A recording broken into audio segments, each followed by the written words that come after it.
selamat malam. Kembali lagi bersama kami di Bacot Balap.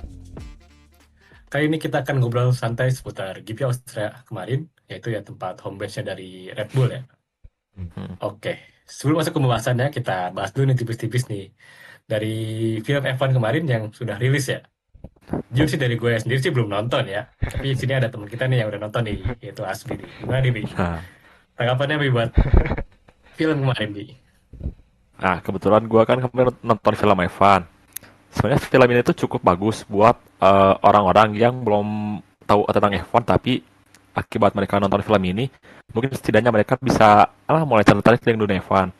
Karena di film ini tuh film yang kayak mengisahkan tentang seputar dunia F1 dengan sudut pandang baru. Biasanya kan kalau film-film balapan itu kan tentang rivalitas itu. Nah, kalau film ini tuh tentang bagaimana sosok pemeran utamanya si Sonny Hayes ini dia tuh ditarik ke tim yang lagi di papan bawah untuk menjadi mentor dari pembalap mudanya. Nah, untuk lebih tahu selengkapnya kalian bisa nonton di bioskop masing-masing. Gitu. Jadi gimana? Recommended nggak, Bi? Gimana ya? Kalau bagi orang-orang yang udah terlibat dalam olahraga F1 mungkin kayak kurang gitu ya. Tapi kalau buat orang yang belum tahu F1, buat nonton film ini kayaknya cukup oke deh. Jadi mereka bisa sedikitnya tahu tentang dunia F1 dan bisa tertarik dengan masuk dunia olahraga F1. Paling gitu. Kalau gua mah kurang recommended sih. Kurang. Dari 1 sampai 10 berapa Rating dari deh? lu, Bi. Hah? Iya, Bi, rating dari lu nih 1 berapa, sampai Bi? 10. Ya mungkin 6,5 lah. 6,5. Karena terlalu banyak dramanya tahu. Sedangkan gue kan nonton ini tuh cuma mau nyari yang race balapannya realnya atau enggak lihat aktor-aktor dari pembalap aslinya gimana. Kalau dramanya kayak ya udahlah film-film Walt biasa. Dibandingin ini sama Ferrari versus Ford atau nggak sama Ras? Rame mana sama ini? Kalau gue pribadi ya lebih suka film yang dua tadi, Ras sama Ferrari sama Ford itu dibandingkan sama ini. Oh, berarti Ferrari sama Ford sih dramanya kan kita tahu sendiri emang drama balapan kan. Kita lihat Dan itu kan seru. emang real kan ada Ya, di dunia nyatanya kan. ya itu real dunia nyata. Ras juga mungkin Ras lebih banyak dramanya, cuman dramanya kita tahu sendiri dari biografinya Niki Lauda juga kan. Hmm, Jadi kalau misalnya dibandingin sama dua itu, lebih ramai dua itu berarti. ya jelas jauh. Oke. Cuman yang gimana ya? Yang ngunggulin dari film ini itu pertama tentang latarnya kan zaman sekarang ya, tahun 2023 kemarin. Jadi kayak teknologi F1 juga masih baru-baru gitu. Sama dari visual, sound effect-nya bagus semua, kayak pengambilan kamera saat balapan. Nah, itu poin plus dari film ini. Kalau Hmm, dramanya ya biasa aja sih. Cuman yang bagi penggemar F1 pasti yang ditunggu-tunggu pada saat momen adegan race-nya gitu. hmm. Nah, itu yang jadi nilai plus. Oke, oke. Jadi kurang Oke. recommended, tapi buat penggemar yang baru-baru ini recommended lebih ya. Hah? Ya, itu recommended. Jadi Oke. muncul lah Karena emang emang keinginan dia. emang emang target pasarnya bukan buat kita-kita sebenarnya. Ini kan buat nge-guide pasar-pasar yang lebih umum, lebih Nah, yang ya. belum belum pernah F1 terus dikenalin dari mungkin penyuka film bisa jadi gemar Bisa. F1 kayak gitu ya. Dan ini setelah gue nonton film ini, gue jadi tahu kenapa alasan Max kayak gak mau ikut primer atau apapun di film ini. Kenapa tuh? Kenapa? Bi? Ada bocoran di sini. Terus disingkat ke spoiler. Gua sama Akbar belum nonton nih masalahnya nih. Sama jadi paham juga Jujur kenapa sih dan dari gue sendiri ada juga apa bar. kurang tertarik sih dari gue juga sendiri. Emang sih dah. Cuman hiburan doang film ini tuh. Oke, mungkin Paling gitulah. selanjut. Oke, kita lanjut ke pembahasan untuk GP Austria kemarin. Oke, kita masuk ke starting grid awal. Seperti biasa kita bacakan 1 sampai 10. Yang pertama ada Norris, yang kedua ada Leclerc, yang ketiga ada Piastri, keempat ada Hamilton, kelima ada Russell, keenam ada Lawson, ketujuh ada Verstappen, kedelapan ada Bortoleto, kesembilan ada Antonelli, kesepuluh ada Gasly. Nah, yang menarik di sini nih ada Bortoleto nih yang masuk ke 8 besar nih dari starting grid. Itu juga nggak luput dari ini sih, dari bantuan dari Max ya. Dia dapat towing dari Max sih. Nah Gimana nih ya. menurut kalian di komentarnya nih? Di bawah sekarang si Aswin nih, apa di atas Hmm, lagi? Salah tadi nyobatin. Kalau dari kualifikasi kemarin ya yang dipastikan itu Bortoloto dia keren. Dia bisa masuk 10 besar. Juga dia juga kan selain Q3-nya dibantu sama Max karena di towing gitu kata Akbar tadi. Tapi dia juga di sini dapat performa yang bagus, mau dari segi mobilnya, cara dia nyetirnya yang stabil, jadi dia udah oke kita bisa dapat Q3 di sini.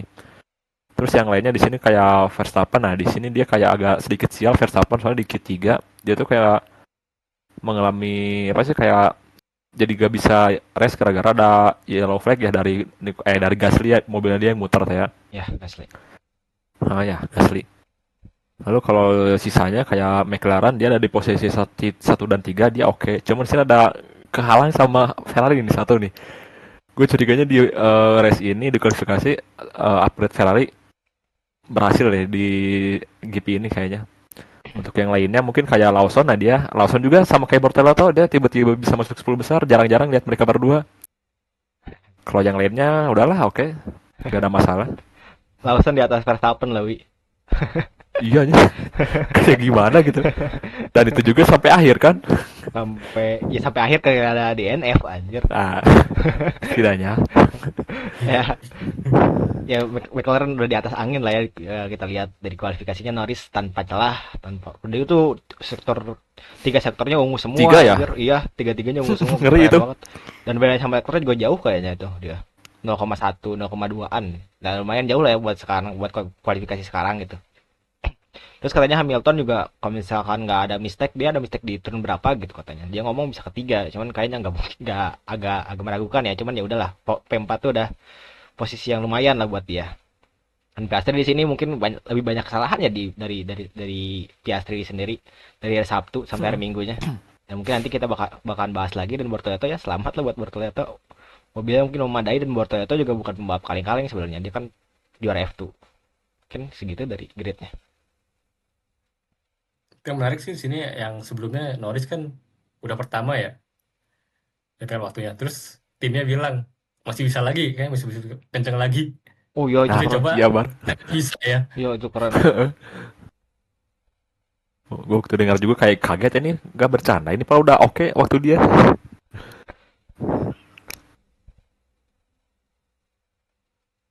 Oke, kita lanjut ke race-nya ya. Sini nih yang menarik juga ada Carlos Sainz yang bad luck sebenarnya dari pas mau formation lap dia nggak bisa maju ya mobilnya. Lalu pas standarized hampir sampai dia baru bisa maju tuh mobilnya. Tapi sampai akhirnya juga dia harus masuk ke pit dan nggak bisa melanjutkan balapan. Gimana nih Ya, komentarnya? dia di NS. Dia NS ya. Nah, kalau yang udah nonton film F1 pasti lihat adegan ini langsung nge semua deh. Contohnya waktu gua awal nonton race ini, waktu apa sih namanya teh?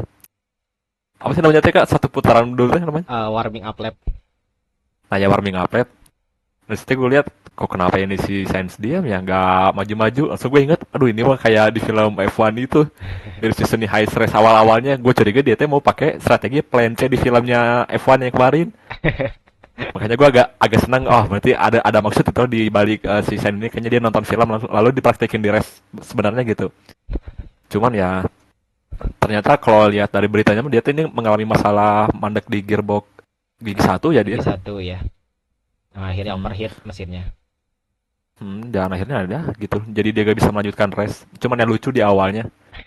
Kira tuh dia pakai strategi plan C F1.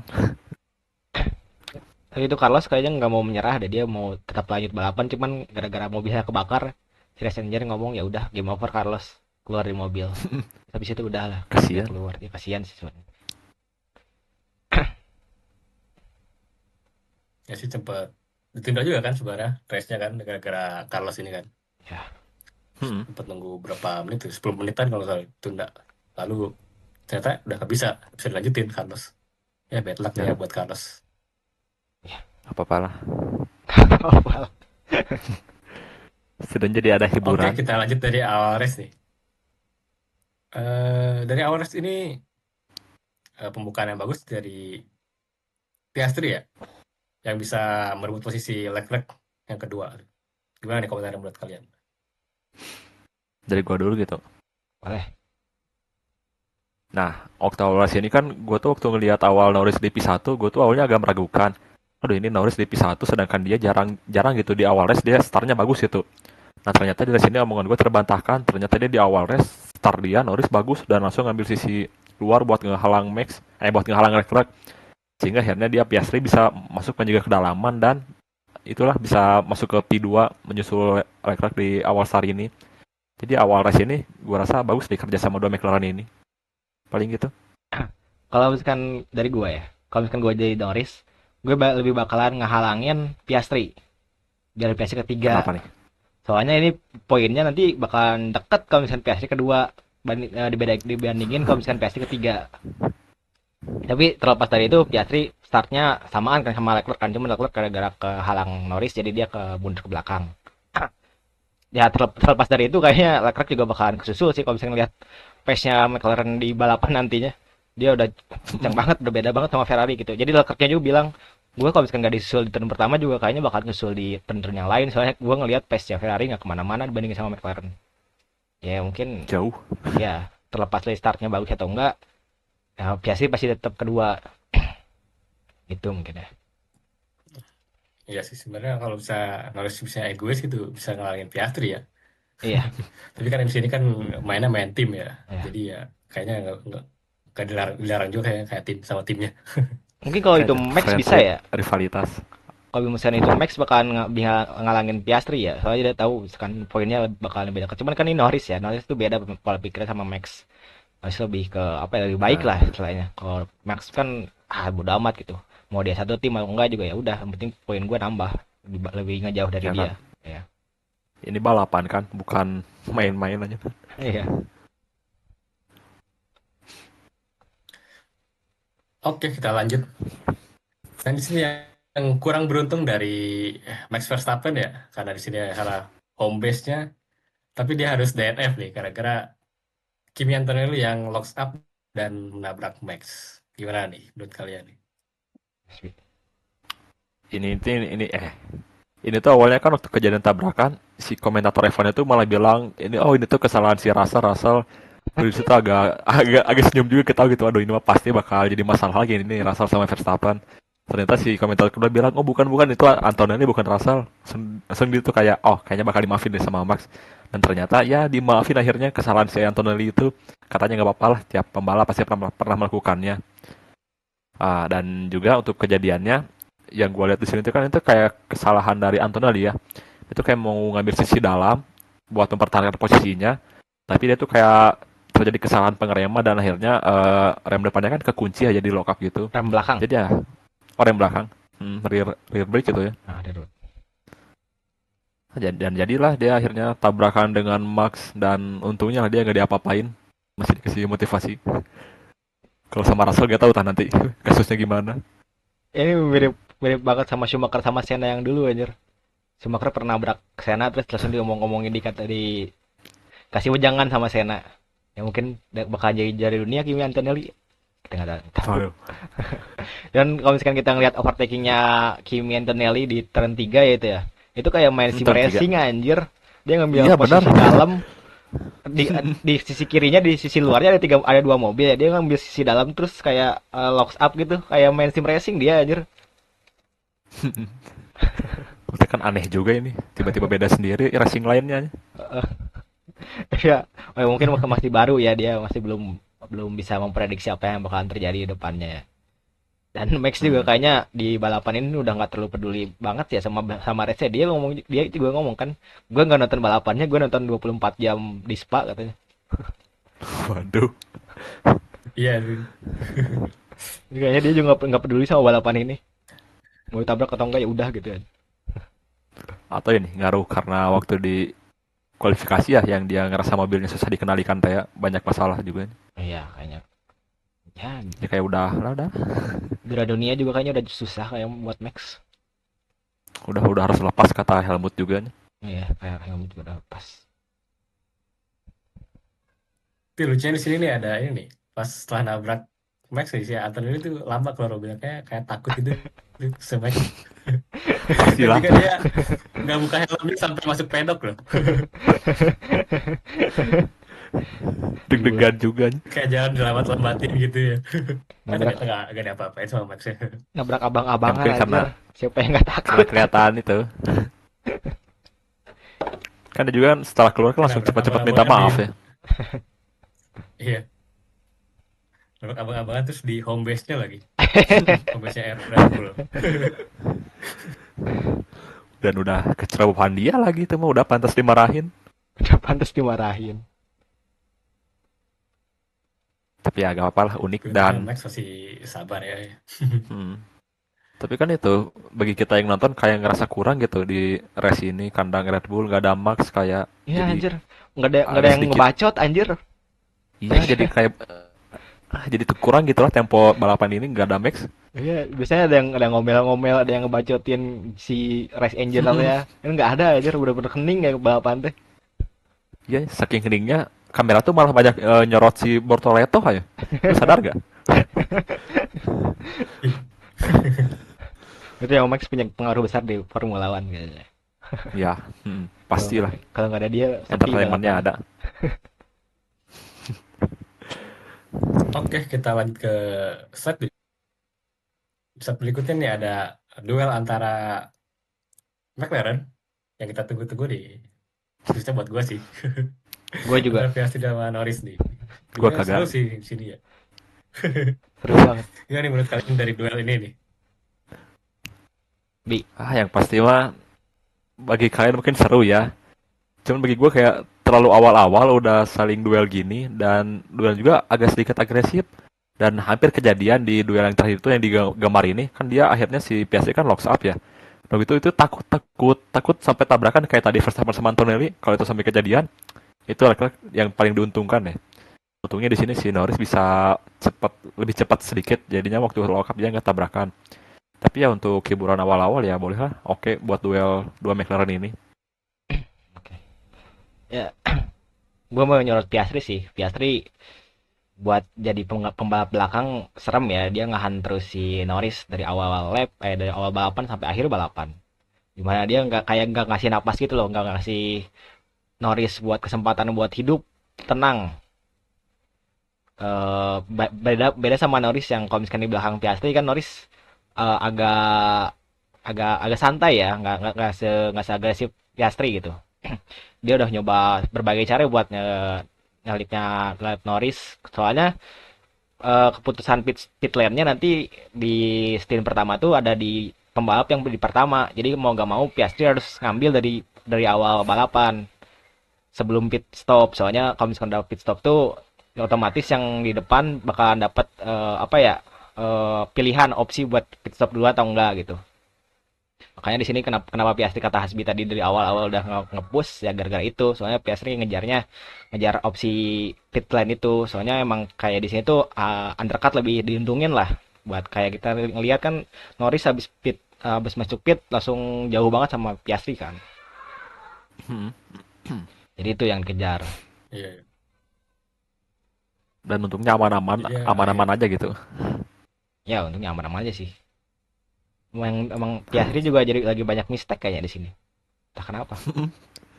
Deg-degan tahu sebagai fans Piastri ya.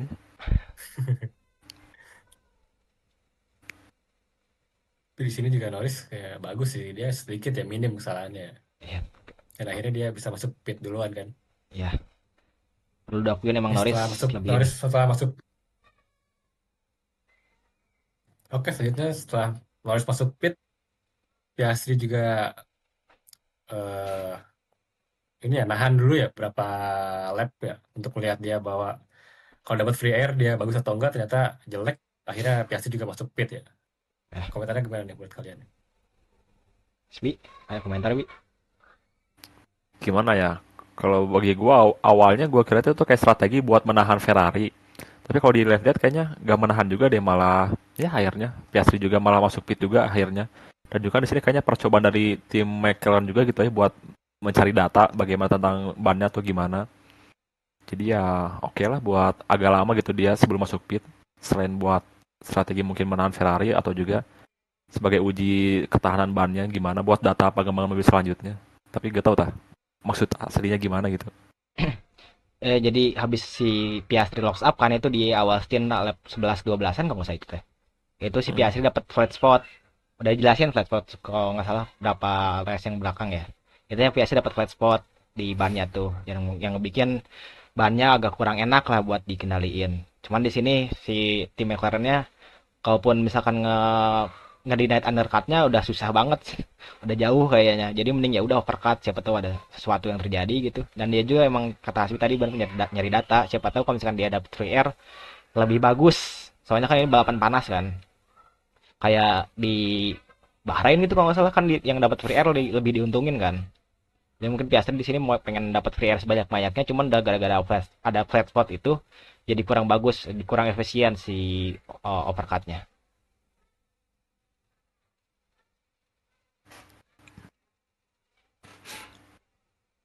Oke, kita masuk ke selanjutnya. Di sini ada kejadian nih antara Yuki Tsunoda sama Colapinto ya, kalau nggak salah ya. Kalau pintar. Ya, Colapinto. Ya. Gimana nih komentar yang menurut kalian nih dari kejadian ini? Kayaknya deh di race ini yang paling apes kayaknya Yuki Tsunoda selain Sainz gitu. Sebelum kejadian sama Nicola Pinto, si Yuki Tsunoda tuh ini tuh udah kejadian dulu sama Stroll sama di tikungan ini ya kalau nggak salah. Tapi itu cuma nabrak front wing-nya dikit jadi nggak terlalu jadi masalah. Cuman yang kejadian kedua akhirnya dia ngambil dari dalam, Nicola Pinto udah duluan tapi dia kayak tetap melebar, akhirnya nabrak ban belakang Nicola Pinto. Dan akhirnya kan dia dapat penalti 10 detik ya. Berarti Udah pas 10 detik dia race di paling belakang jadi ya paling apes deh kayaknya Yuki Tsunoda di GP kandangnya sendiri di Austria gitu. Yuki Tsunoda kena overlap 2 kali sama McLaren. Dan jujur Kena mental kayaknya. di skin ini gue berharap ada ini sih, ada safety car sih. Soalnya kalau misalnya ada safety car mungkin akan lebih seru ya duel McLaren-nya. Ya, Bakalan dekat sama Piastri itu. Mungkin ada bisa berubah, ada yang terjadi gitu. Cuman ternyata enggak, si Colapinto cuma spin 2 kali, habis itu ya udah balapan lagi kayak biasa lagi. maju. Maju lagi.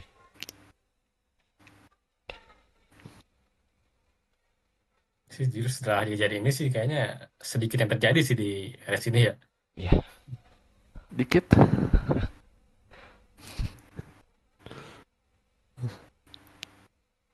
Oke, kita masuk ke selanjutnya. Di sini nih ada yang kurang beruntung dari Piastri ya. Di sini ada duel antara lagi sama Yuki Tsunoda sama Colapinto lagi.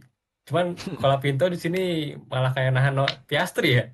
Sampai Piastri harus minggir tuh keluar jalur ya. Gimana nih menurut kalian komentarnya? Ini kayak kejadian kayak di GP mana sih yang dulu kan Lawson sama Berman tuh? Yang sebelum-sebelumnya. lupa lagi. Pokoknya mirip lah kayak gitu. Jadi Lupa sih. mereka berdua tuh udah di posisi akhir dan di sini juga kan si Yuki kan dia poinnya waktunya kan udah jauh banget lah sama Nicola Pinto, udah mau dapat penalti poinnya beda berapa detik tapi gak tau kenapa ya di sini tuh kayak si Yuki pingin tetap coba buat ngambil peluang gitu nyusul si Nicola Pinto.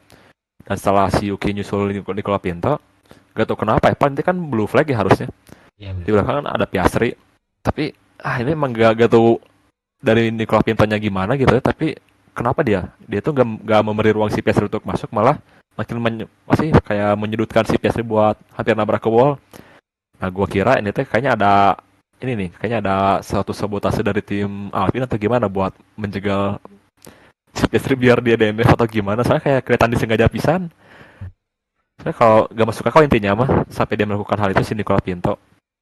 Ada yang bilang kata si Piastri ya mungkin ini dendam 3 tahun yang lalu dari tim Alpine ke dia.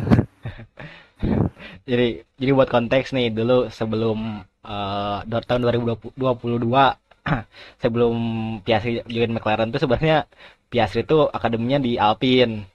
Udah mau si Alpine udah announce si Piastri itu bakal nggak Alpine, cuman si Piastri tuh kayak, loh gua kan belum tanda tangan kontrak, kok udah di announce duluan katanya.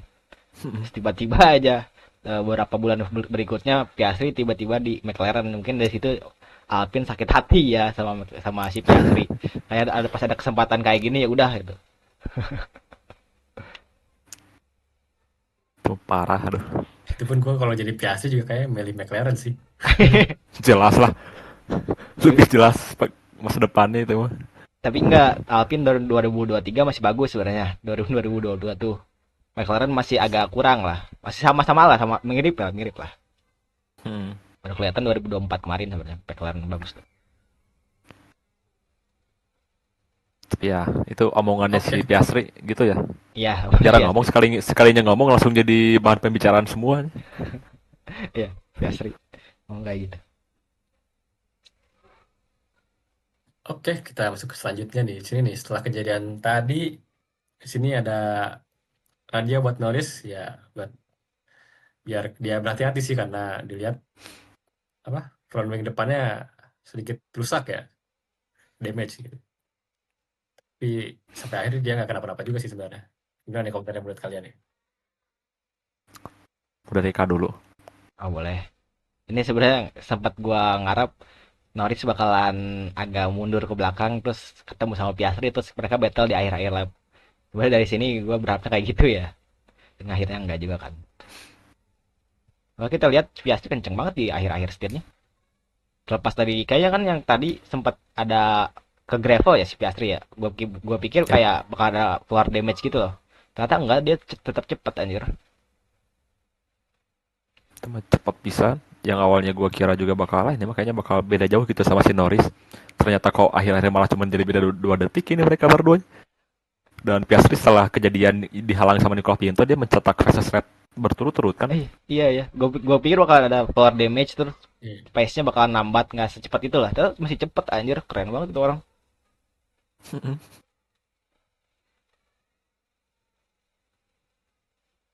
Oke, kita masuk selanjutnya ya.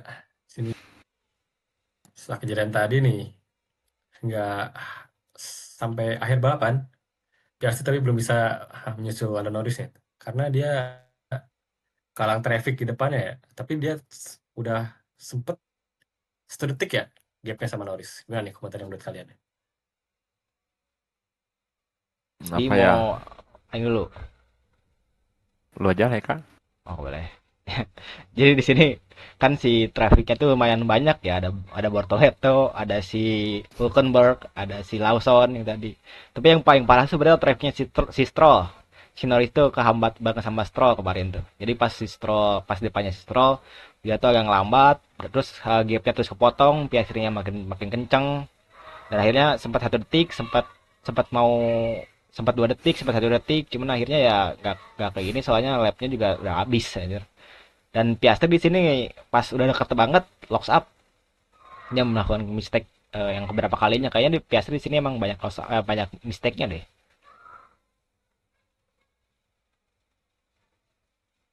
Mungkin Udah deh, cukup dari Reka aja. ya udah, ya udah.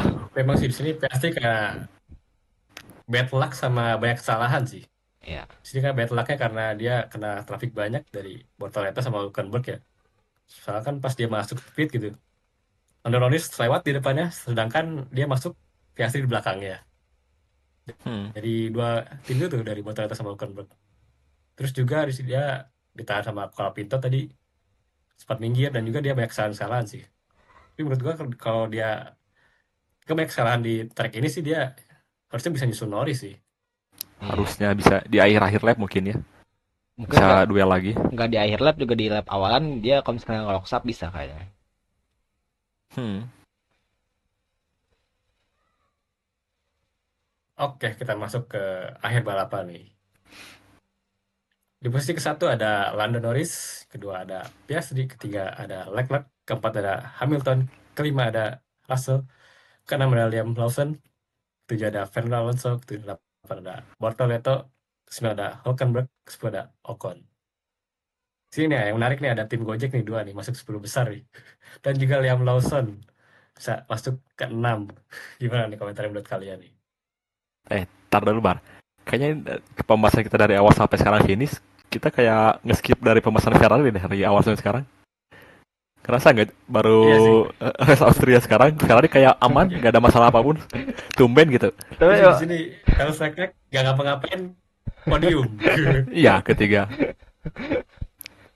Sampai dia juga kayak udahlah kayak terima aja we kalau McLaren ada apa-apa ya mungkin dia bisa ambil kesempatan tapi ya nggak juga nggak apa-apa dia ini bisa dapat 3 Hamilton keempat kayak tahu stabil Ferrari sekarang tumben gitu. Itu emang kayak Ferrari, si Russell, Lawson itu kayak jadi NPC semua anjir. Iya, Gak ada yang terjadi jadi apa-apa. ibaratnya Tiba-tiba mah resin aja. itu kayak kayak anteng gitu, kayak nah we, anteng kayak semut gitu, semut operator semua, nggak ada masalah apapun aja. Nggak ada konflik atau apapun, jadi ya gitu. Sampai Dari hasil akhirnya juga kan ini, si hasil akhirnya ya sesuai dari prediksi semua kan. hmm, McLaren 1-2, Ferrari ketiga, 4 Hamilton, jadi nggak ada yang banyak berubah. Paling yang di sini agak hebat tuh itu tuh kayak Nico Hülkenberg yang dari pit lane ke 20 dia bisa dapat poin di sini ke 9, dan dia juga udah balapan ketiga berturut-turut dia kan dapat poin. Kalau untuk Lawson dia juga di sini bisa masuk 10 besar dapat poin, dan akhirnya nah ini Lawson yang dulunya didepak dari Red Bull diganti Yuki Tsunoda, di sini dia bisa poinnya lebih besar daripada Yuki Tsunoda. Mungkin dia bisa agak sama di sini sedikitnya. Kalau untuk yang lainnya ya udah oke, sesuai prediksi semua ini. ya sesuai prediksi semua benar. Ya sih, ini sih. Semuanya sesuai prediksi sih, kecuali sini gak ada Red Bull sih. Kurang menarik aja dia. Jadi, Oh ya, itu di luar prediksi. Red Bull gak masuk satu pun. Tapi Bi, ngomongin McLaren ya Bi ya. Ini McLaren Hah, gapnya jauh banget kan dari Leclerc, bisa sampai 20 detik, 20 detik ya kalau nggak salah ya. 17 17. finalnya. Correct me Hmm, I'm wrong ya, lah ya. 17 detik. Ini kayak udah balik kayak zaman Senna sama Prost gitu loh anjir. keren atau bakal ada yang WDC kalau gini mah. Ya WDC pasti sih kayaknya. Soalnya kan Max sudah nggak masuk buat Hmm. WDC lagi ya. Ya tinggal siapa yang bakalan diunggulin di McLaren ini antara Piastri atau nggak Norris. Sementara sekarang tuh di minggu depan kan balapan kandangnya Norris ya di Inggris. Dan Ya, mungkin dia punya tekanan batin yang lebih tinggi gitu. Jadi ya ngomong soal McLaren ini udah balik lagi ke zaman 90-an. 90 80-an ya. Masih gituan lah. Balik lagi kayak prime-nya McLaren berarti ya. ya prime McLaren, balik kayak Fernando sama Lewis, balik lagi kayak Mika Hakkinen, balik lagi sama kayak Senna sama Prost. Yang paling dekat sih kayaknya Senna sama Prost ya. Soalnya kita ngeliat game Hmm. jauh banget aja di Ferrari. Terus gue akui Udah mau gap mah jauh, driver McLarennya poinnya deket-deketan lagi. uh, Jadi emang ngeri sih McLaren sekarang. oh ya satu lagi ya sebelum sebelum sebelum pergi. Ngomongin Mercedes, kita kan belum ngomongin Mercedes juga ya. Lepas Oh dari sama Ferrari, itu juga lepas NPC dari yang lainnya nih. lepas dari Ferrari kita udah ngomongin Mercedes ya. Dan ini kan mau balapannya kalau minggu kemarin kan emang minggu kemarin 2 minggu kemarin kan di Kanada dingin ya balapannya. Dimana kalau misalkan kita klik dari ke belakang di 2024 di khususnya Las Vegas ya yang tiba-tiba gacor Mercedes. Emang Mercedes Hmm. tuh jagonya di balapan-balapan yang dengan suhu tracknya yang dingin. Makanya kemarin tuh di Red Bull Ring 50 derajat Celcius kalau nggak aspalnya. Jadi itu termasuk panas lah. Jadi mungkin agak kurang dari Mercedes. Dia bisa kelima juga gapnya jauh dari Hamilton kan. 20 detik kan juga sama kalau nggak salah. Iya. Ya itu yang harus yang bisa dibahas dari Mercedes soalnya yang satu lagi kan out ya. Dari Red Bull nggak ada lagi yang bisa dibahas. oke. Ya udah, beres. Lanjut. Kita lanjut ke selanjutnya di sini nih. Kita beri apresiasi nih buat Bortoleto nih yang akhirnya bisa masuk ke Hmm. 10 besar nih. Ya. Driver yang tunggu-tunggu kan sih. Dan dia juga bisa dapat driver of the day sih kemarin ya. Iya. Padahal kalau gue lebih baik Hulkenberg yang jadi DOTD-nya. Tapi nggak apa-apa lah, Bortolotti dapat juga. Dah oke dia juga bisa mempertahankan posisinya dari kualifikasi sampai race gitu, tetap di 10 besar. Gue ngeliat Bortoleto itu kayak mewing terus gak sih anjing? Dia kan Gen Z bukan? Iya Gen Z. Kayak Iya. bentuk bentuk wajahnya itu kayak siap gitu loh. Keren banget aja. Iya. Hmm. Jadi Itu dapat apa sih itu pelukan dari Alonso ya? ya Alonso sama manajernya Bortoleto dan di akhir juga Oh kan sempat sempat battle mereka manajer sama sama ini ya sama anak asuhnya oh sendiri. iya. Itu kan hampir-hampiran si Bortoleto naik peringkat, cuman akhirnya gurunya kayaknya gak mau ngalah deh. Jadi udahlah, belum belum saatnya. Dan Bortoleto juga jadi pembalap ke-21 dari Brazil yang minta poin di Formula One. Gue lupa siapa aja. Tapi yang jelas ada Felipe Massa sama Senna yang paling terkenal. Keren lah dia, perwakilan Brazil, jarang-jarang. Ya. Iya, biasanya Brazil tuh terkenal sama bola ya, kan balapan. Oke, kita lanjut nih. Di sisi lain dari tim Gojek juga nih, di sini ada Hulkenberg nih. Dari Anjay. P20 dia berhasil masuk ke 10 besar, jadi P9. Gimana nih? Nah ini juga yang gue tadi malah gue lebih ngefavoritin si Hulkenberg yang jadi DOTD. Karena ya dia kan dari pit lane P20 gitu bisa dapat P11, P9 gitu. Dan ya dengan tim yang Sauber itu tim yang musim lalu kok kayaknya tim yang susah buat cetak poin, sedangkan Sauber di apa sih dikemudiin sama si Hulkenberg dia bisa mulai dapat banyak poin gitu. Mungkin yang gua baca mah kayaknya selain dari teknisinya sama dia ambil dari sama Binotto ya kayak Ya Sauber tuh. Binato. Dan juga diberi sama ini si Hulkenberg yang pembalap Jerman dengan pengalamannya dari era dulu kan dari era Schumacher, Senna sama pembalap lama kan dia ya. Enggak dari Subasa ke Sena. Jauh banget kejauhan Oh udah lama. dari zaman Hamilton kayaknya. Oh Hamilton sama Alonso mungkin ya. Iya, jadi segituan lah. Ini sama Ah, seangkat sama Sergio Perez kayaknya dia teh. oh, si Ceko ya. Iya. Nah mungkin lah. Jadi tim Sauber ini tuh bisa dapat performanya itu tuh antara kombinasi dari driver yang pengalaman dan teknisinya yang jago si Binotto dan juga dapat pembalap mudanya yang potensi dari FP2-nya jadi ya setidaknya pengalaman dia bisa memberi pelajaran kepada si Bortoleto juga gitu. Jadi ini kayaknya Sauber sekarang tuh alurnya mirip kayak film F1, mirip-mirip. Pokoknya kalau lu lihat film F1, alurnya kayak tim Sauber sekarang. Eh ya ini Nico Hülkenberg pembalap underrated sih ya. Sebenarnya dia jago cuman nggak dapat mobil yang bagus terus gitu. Sepanjang karirnya tuh dia dapat tim papan bawah terus lah anjir. Hampir hampir hampir banget hampir dapat setnya di Red Bull yang waktu Checo Perez cuman si Checo tuh di tahun 2020 dia baca dari P20 ke P1 makanya Red Bull lebih ngelirik Checo Perez kalau misalnya nggak ada itu mungkin Red Bull bisa ngambil Hulkenberg buat ke seat keduanya apa sih nemenin Max. Jadi ini emang pembalap underrated yang sebenarnya yang menjago juga sih. Cuman lu ada yang ingat nggak sih Sauber ini si Nico Hulkenberg pakai satu stop atau dua stop? Gue lupa. Itu mungkin agak pengaruh juga ya. Itu gue lupa juga sih. Gua nggak merhatiin sih. Nggak ada yang merhatiin Sauber sih emang sih tim papan bawah siapa yang mau merhatiin tiba-tiba hasil aja ya. emang, emang ini udah keren banget sih anjir pakai Sauber dari P20 dari posisi paling bontot ke posisi 9 dan berhasil ngamanin dua poin buat Sauber. Tim yang tahun kemarin ya angin-anginan tapi sekarang di bawah Mattia Binotto jadi lebih bagus. Dan mungkin ini tren positif buat nanti Audi juga kan tahun depan. Hmm, bener. Ada harapan setidaknya. Setidaknya ada harapan buat jadi tim papan tengah lah seenggaknya. Hmm. Oke, kita lanjut lagi ke slide selanjutnya. Selanjutnya nih, di sini nih ada Liam Lawson juga nih yang berhasil masuk 10 besar posisi 6 nih. Ini juga nggak diduga-duga sih juara dia. Gimana ya? Kayaknya omongan kita yang awal yang suka-suka bilang si Lawson tuh kayaknya beban atau Lawson tuh kayak pembalap yang lah kayak gak layak gitu di F1. Kayaknya agak terbantahkan ya di sini. Jadi yang gue kira kayaknya selama ini tuh yang salah tuh bukan si Lawsonnya tapi mobil Red Bull yang mobil keduanya gitu. Soalnya terbukti setelah dikemudiin si Yuki juga nggak ada ngaruh apapun masih tetap banyak masalah gitu. Dan Yuki juga kan bilang sendiri kayaknya dia lebih enak pakai Racing Bull dibandingkan pakai mobil Red Bullnya sekarang gitu. Dan juga omongan Max juga benar di mana Lawson itu bukan jelek di Red Bull tapi emang mobilnya aja yang kurang dan kalau dia diberi mobil balik lagi ke Racing Bull dia kan akhirnya terbukti sekarang jadi bisa gitu stabil lagi.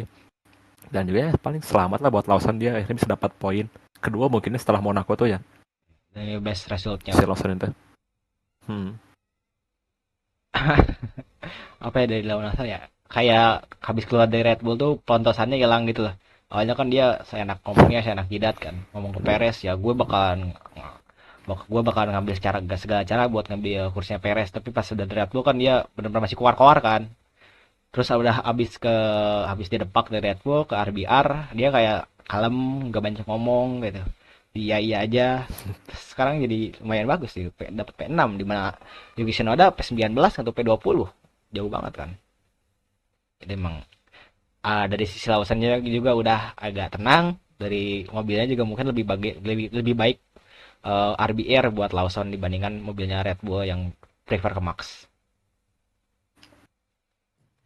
Iya sih. Dan di sini juga kayaknya dari Lawson juga pas di Red Bull, pressure kan di situ kan gede kan kalau Red Bull kan ke dianya. Iyalah. Sedangkan pas ya setelah dia di depak lagi ke V Cup, dia bisa membuktikan sih kayaknya dia di situ balapannya lebih lepas sih kayaknya ya. Hmm. Oke, kita masuk selanjutnya ke driver standing ya. Untuk driver standing nggak berubah ya di sini. Pertama ada Piastri, kedua ada Norris, ketiga ada Verstappen, keempat ada Russell, kelima ada Leclerc, keenam ada Hamilton, ketujuh ada Antonelli, kedelapan ada Albon, kesembilan ada Ocon, dan ke-10 ada Hulkenberg. Gimana nih untuk driver standing sendiri? Ya, yang pasti ini seru gitu lah buat dua McLaren ini. Masih belum tahu gitu siapa yang bisa dapat WDC. Jadi mungkinnya sampai akhir musim mereka berdua masih tetap bersaing gitu. Kalau untuk Verstappen ya mungkin benar kata Helmut, kayaknya udahlah tim Red Bull sekarang kayaknya udah jauh dari WDC gitu untuk mengejar WDC. Cuman yang jadi PR Red Bull sekarang dia tuh harus bagaimana tetap mempertahankan posisi si Max sampai akhir musim di ketiga atau enggak sampai akhir bulan Juli supaya kontrak klausul dia yang bisa keluar dari Red Bull kalau dia nggak dapat posisi 3 sampai bulan Juli itu aktif gitu. Kalau untuk posisi lainnya kayak Russell, Leclerc, Hamilton, Antonelli, udahlah itu mah oke lah. Cuma di sini yang agak oke tuh selain itu Hulkenberg dia bisa masuk 10 besar akhirnya dengan tim Saubernya. Paling itu. Ya, apa yang bisa dibahas ya apa ya? eh Ya Piastri sama Norris sudah pasti jelas ya, poinnya cuma beda 15 gitu. Masih bisa berubah apapun yang terjadi. Terus ini kan masih separuh musim ya. Terus balapannya masih banyak. Bakal ada DNF juga mungkin. Terus ada kesalahan lain gitu loh. Jadi buat sekarang masih belum pasti nih, kan kemarin si Hasbi bilang tuh 100% fix Piastri. Sekarang nggak bisa nih. Ini tuh Enggak. ini tuh Norris 201 poin tuh kemarin di NF bi. Kalau misalkan Norris ke DNF Ya. mungkin lebih dekat lagi, bisa bisa mungkin bisa 5, bedanya 10, 7 itu Hmm. gara-gara kemarin DNF ya. Jadi mungkin Piastri ini harus lebih aware lah sama Norris. Soalnya kalau misalkan kita ngelihat McLaren juga kayaknya Norris sudah punya settingan yang bagus buat mobil McLarennya. Soalnya kan di awal musim kita lihat Norris agak struggle ya sama McLarennya ya. Dia ngomong mobilnya sensitif banget kok. Gua susah ngendaliinnya. Terus sekarang mungkin dia udah punya solusi buat mengatasi sensitivitas itu. Terus mungkin dari Ferrari gue baru dengar kabar dari Hamilton, katanya dia udah nggak mau bikin pengembangan baru, dia bakal ngikuti pengembangannya Leclerc. Yang dimana Leclerc katanya punya mobil yang oversteernya parah, hampir sama kayak Verstappen. Jadi mungkin dia bakalan lebih berat daripada ngembangin mobil kemauan dia, mendingan dia ngadaptasi mobilnya Leclerc gitu. Intinya mah kayak gitu. Soalnya Sainz butuh 2 tahun buat ngadaptasi uh, stylenya Leclerc dan itu sulit gitu. Dia nggak pengen 2 tahun itu terbuang sia-sia. Dia pengennya setahun doang udah adaptasi sama mobil Leclerc. Begitu dari Ferrari. Gue baru tahu itu, Kak. Ternyata ada berita itu. Ada tadi baru tadi dua bacanya. Si Hamilton ngomong kayak gitu. Tapi tapi emang lebih logis ya. Lebih logis Hamilton yang adaptasi dengan mobil settingan Leclerc dibandingkan itu. Iya, soalnya gimana ya, bisa nggak bisa, dia kan punya dua matahari ya, Hamilton sama Leclerc tuh Hmm. mungkin settingannya beda ya. Leclerc lebih oversteer parah, Beda pisan. iya, dan Hamilton oversteer mungkin tapi nggak se oversteer itu gitu. Jadi ya udah, mau gak mau dia adaptasi sama dia Leclerc aja, settingan Leclerc aja. Ya, bisa ditunggulah nanti gimana hasilnya. Tapi emang membaik nggak sih Bi kalau misalkan kita ngelihat dari Sebenarnya result yang kemarin? Ya, membaik pisan malahan. Iya kan. Nah, belum kita di British nanti dapat tambahan update baru kan, floor. Hmm. Mungkin kita lihat aja nanti British kayak gimana di Silverstone. Ya, gua harap semoga Hamilton masuk podium lah, masuk mau ranking 1, 2, 3 bebas kan, yang Itu penting dia masuk ya. Hamilton dari awal karirnya dari 2014 sampai sekarang belum pernah nggak masuk podium. Jadi ya dia harus masuk podium lah, minimal ketiga. Hmm. Harus. ya sih, gue setuju sih sebenarnya dari Hamilton sendiri ngikutin perkembangannya Leclerc. Soalnya di situ juga bisa jadi buat Ferrari fokus gitu ke satu upgrade gitu ya. Ya, ya, Jadi nggak pecah gitu ya. ya. Oke, kita masuk ke tim standing ya. Untuk tim standing nih, yang pertama ada McLaren, kedua ada Ferrari, ketiga ada Mercedes, keempat ada Red Bull, kelima ada Williams, keenam ada Racing Bulls, ketujuh ada Haas, kedelapan ada Aston Martin, sembilan ada Kick Sauber, dan sepuluh ada Alpine. Gimana ya? Apa yang mau dibahas, Bi? Gimana ya, Dak? Kalau lihat Banyak McLaren berubah sih udah ya dari tim standing ini ya. udah di atas angin gitu lah McLaren, dia udah pasti bakal WCC. Oh, paling yang buat dibahasnya ini kita harus beri selamat lah buat Ferrari bisa mempertahankan posisi keduanya selama dua ini ya. Kemarin sama sekarang. Ada satu Belum doang turun anjing. lagi. Ya setidaknya prestasi lah, Beda jangan satu sampai poin turun. nih. Satu poin juga gara-gara si Kimi Antonelli-nya DNF tadi aja. Iya.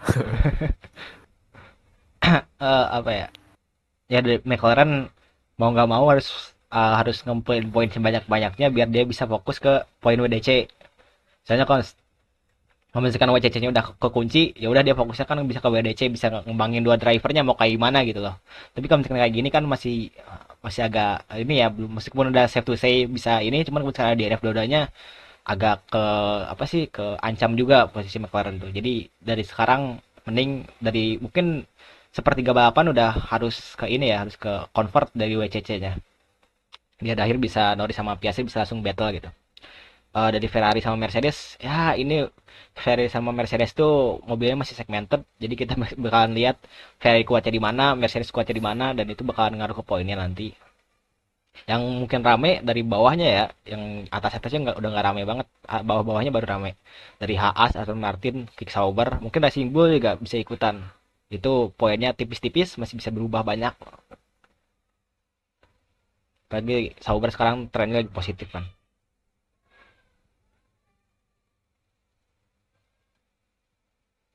Oke, kita lanjut ke berikutnya kali ya. Berikutnya nih, sini nih ada tes F1 nih yang sedikit berbeda dan formatnya dan tahun lalu. Kali ini ada 3 tes kali ya.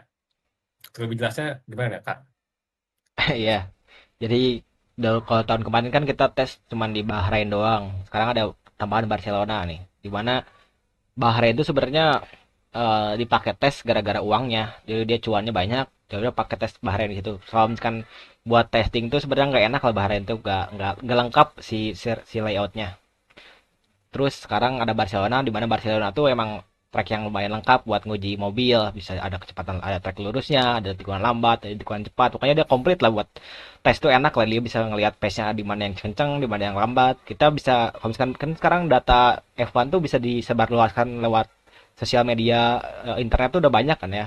Jadi kita tuh bisa ngelihat dari apa sih, precision testnya udah bisa kelihatan mobil yang mana yang bakal kenceng, mobil mana yang bakal lambat. Jadi kita bisa memprediksi lah apa yang bakal terjadi di race nanti. Kan di situ dari Barcelona sama Bahrain tuh dari pramusim musim tahun depannya.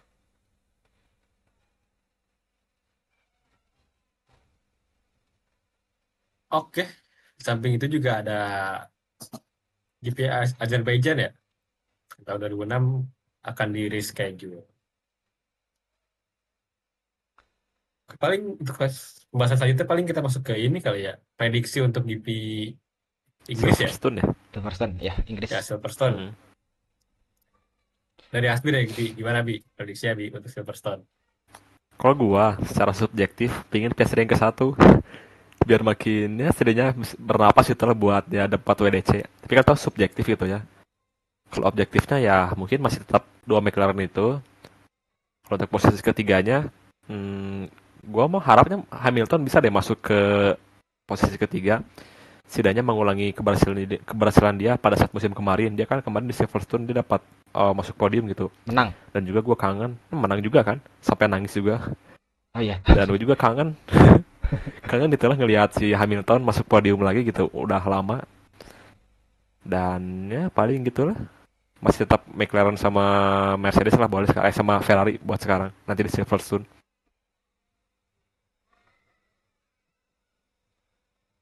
Dari gua kali ya. Ya boleh. Pertamanya Hamilton, kedua Leclerc, ketiga Norris.